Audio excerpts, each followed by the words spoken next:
Резервисты Турачалского района с раннего утра начали собираться на месте проведения оперативно-тактических учений. Выбор места пал на действующий стадион. Именно здесь приземлится вертолет с президентом страны.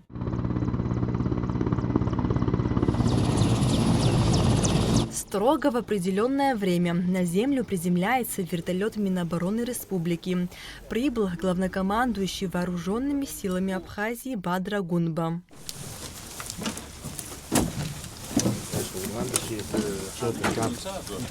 Центральной обороны Пушавского района развернут, готов к учению начальник штаба Центральной обороны. Глава администрации. Добро пожаловать, благодарю.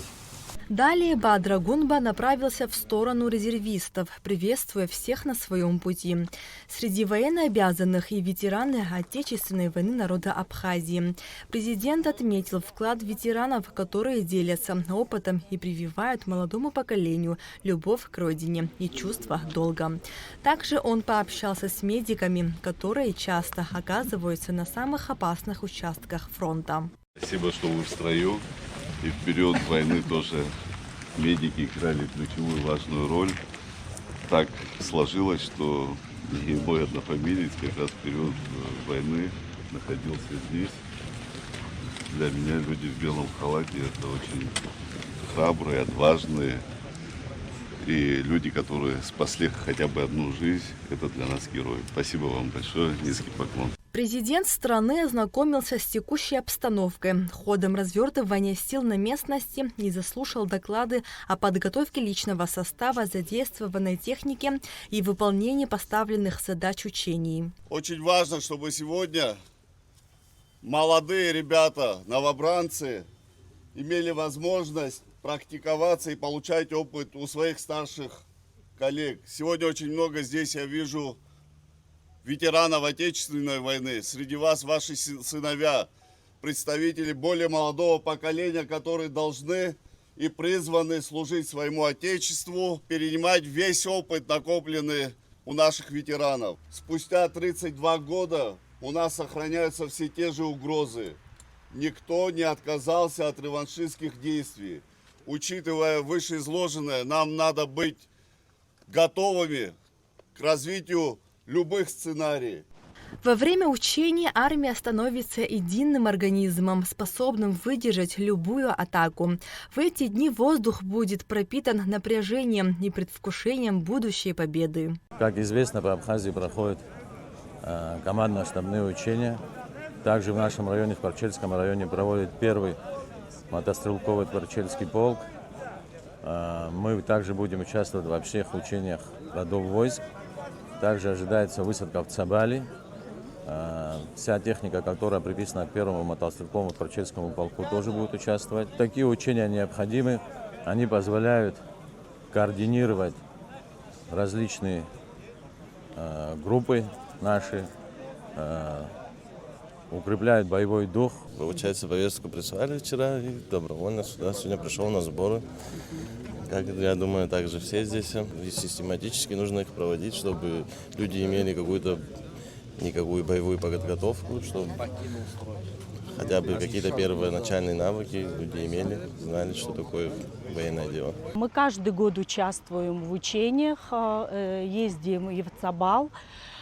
Поэтому, если понадобится наша помощь, мы всегда готовы защитить свою родину. Фельдшер, медсестра, доктор-реаниматолог в этом году едет. Все необходимое для оказания первой помощи у нас все готово. Мы готовы. Главнокомандующий вооруженными силами Абхазии Бадра Гунба, продолжая облет мест сбора подразделений, направился в сторону села Кутол. Товарищ главнокомандующий, личный состав первой бригады построено. По списку 1000 человек оповещено 700 человек, на лицо 300 человек, 400 человек ожидаем. Бадра Гунба ознакомился с текущей обстановкой и ходом развертывания сил на местности. Оперативно-тактические учения вооруженных сил Абхазии проходят с 13 по 17 октября на всей территории страны в круглосуточном режиме с широким привлечением резервистов. Далее глава государства на вертолете направился в сторону города Ачамчиры. Здесь уже в назначенное время выстроились резервисты сел Ачамчирского района. Они же уже с завтрашнего дня будут проходить учения в военных полигонах.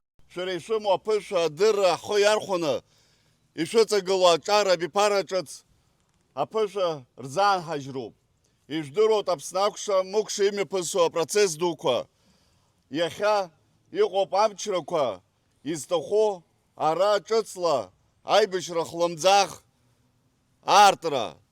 Аха ҳара ҳазыхиазароуп еиуеиԥшым асценариақәа. Убри инамаданы иахьа имҩаԥысуа аҽазыҟаҵарақәа зызку акомандирцәа реизыҟазаашьа, русеицура, аибашьра нҵо аамҭазтәи иазааигәаны резервисты всех сел и городов будут проходить оперативные учения в 3 полигонах страны. Армия будет разделена на западную и восточную части. Нужно подготовить не только личный состав, технику и оружие, но нужно еще и подготовить район предстоящих действий. Это тоже большой пласт такой работы, который стоит перед командованием. Нужно провести рекогносцировку в деталях, определить маршруты. Все это нужно делать скрытно, потому что учение двустороннее, и противоположная сторона использует все силы и средства. Это беспилотные летательные аппараты, диверсионно-разведывательные группы для того, чтобы вскрыть характер действий бригады. И, конечно, не допустить ее организованное применение в современных таких вот условиях. Действительно, только в мирной цели, чтобы мы все собирались, чтобы войны не было. Ну, вокруг мы все видим в мире, что происходит.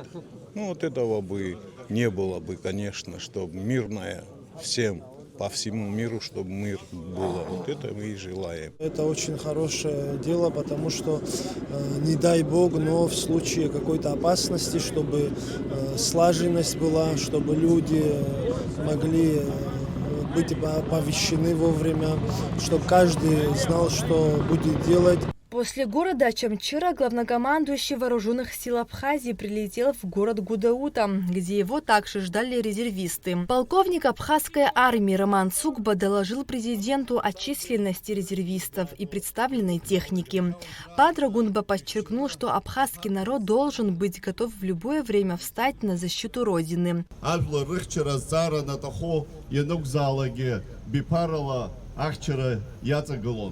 Иахьа ҳнапаҩну, иахьа уажәраанӡа ихьчаны иаҳарҭаз ҳҳәынҭқарра аԥеиԥш ацҵароуп. Агәра ганы сыҟоуп, абра игыло, ара иҟам иахьа иақәымшәозгьы, шәара инықәзаалагьы Аԥсны ахьчара шизыхио. Оперативные военные учения будут проходить на территории Абхазии и днем, и ночью. Нала Чхинджерия, Камила Джопуа, Давид Авицба, Рамо Камке, Давид Хашик, Адам Рычения, Абхазское телевидение.